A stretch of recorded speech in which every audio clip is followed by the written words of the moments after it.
मैं ऐसा मानता हूं कि सरकार किसी की भी हो, लेकिन नागरिकों की सुरक्षा सबसे पहली प्रायोरिटी होनी चाहिए, खासकर पब्लिक ट्रांसपोर्ट के अंदर। और पिछले कुछ महीनों में, स्पेशली पिछले 12 महीने में लगातार ऐसे इंसिडेंसेस हुए हैं जहां पर बचाया जा सकता था। बेहतर उसमें टेक्निकल फेलियर हो रहा है या उसमें नेग्लिजेंस है या इंफ्रास्ट्रक्चर कुछ वीकनेसेस हैं, लेकिन सरकार को मुझे लगता है समय रहते ही इतना बड़ा हमारा नेटवर्क है रेलवेज का, उसको उसके संसाधन को, उसकी सुरक्षा को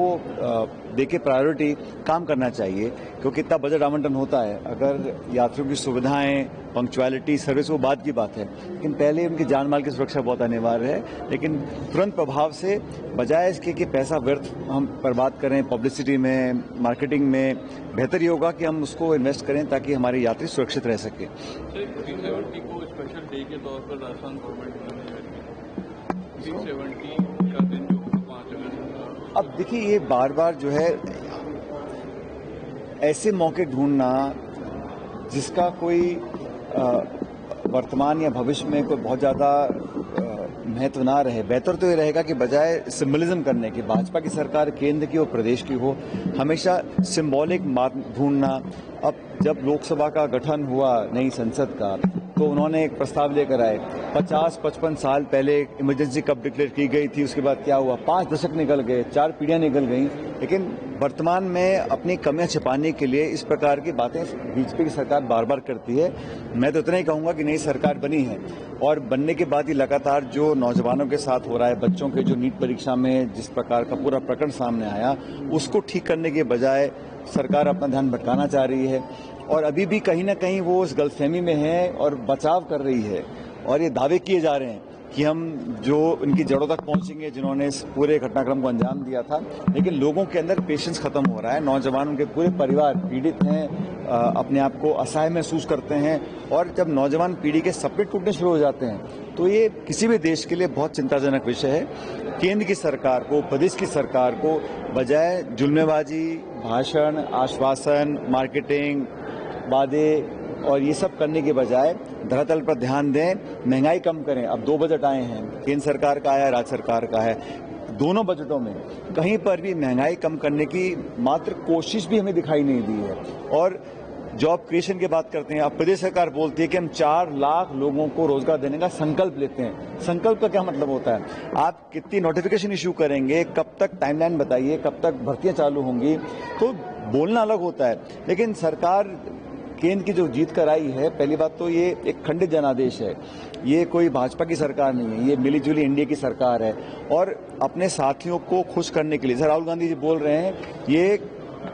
सरकार बचाओ बजट है। दोनों प्रदेशों की जो नेता हैं, चाहे वो बिहार के, चाहे आंध्र प्रदेश के, उनको खुश करने के लिए लाखों करोड़ रुपए आप उनको दे रहे हैं। हमारा कोई विरोध नहीं है बिहार के लोगों से, आंध्र के लोगों से, लेकिन जो बाकी राज्य हैं उनका हक मार के आप किसी और राज्य को देंगे सिर्फ अपनी पॉलिटिकल सर्वाइवल को सुनिश्चित करने के लिए, ये भी गलत मानता हूं मैं। और राज्य सरकार का जो बजट था, जो चर्चाएं विधानसभा में हो रही हैं, कोई संतोषजनक जवाब कोई मंत्री नहीं दे पा रहे हैं। और सरकार का जो है, इतने मल्टीपल पावर सेंटर्स बन चुके हैं कि जनता समझ रही है कि 7 महीने पहले हमने सरकार बनाई थी, अब उसका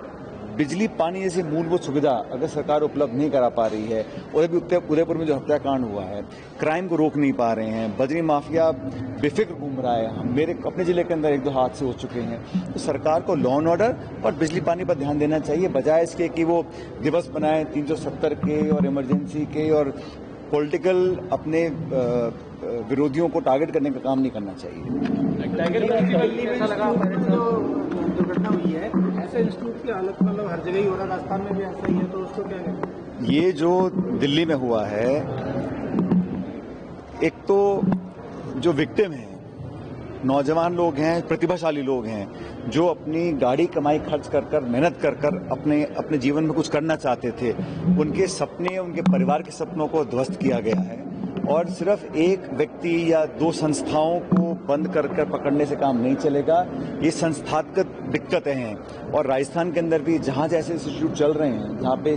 नियम कानून का उल्लंघन हो रहा है। और खासकर नौजवान में इतना दुख होता है हमें पढ़ते हुए जब बच्चे सुसाइड कर लेते हैं या उनके सपने टूट जाते हैं या उनके पेपर लीक हो जाते हैं या इस प्रकार के हॉस्टल में जहाँ रह रहे हैं उनकी कोई सुविधा नहीं मिलती है। सारे नियम कानून रेगुलेशंस को ताक पर रखकर सिर्फ कुछ पैसे कमाने के लिए जो अधिकारी अफसर प्रशासन नेता जो भी हों अगर इस प्रकार के लोगों को संरक्षण भी दे रहे हैं तो वो उस जुर्म के उतने भागीदार हैं। इसलिए इन पे तो ऐसी कार्रवाई करनी चाहिए और मैं राज्य सरकार को मैं कहना चाहता हूं कि इनको एक ऑडिट करना चाहिए कि कैसे व्यवस्थाओं में हमारे बच्चे रह रहे हैं, पढ़ रहे हैं, खा रहे हैं और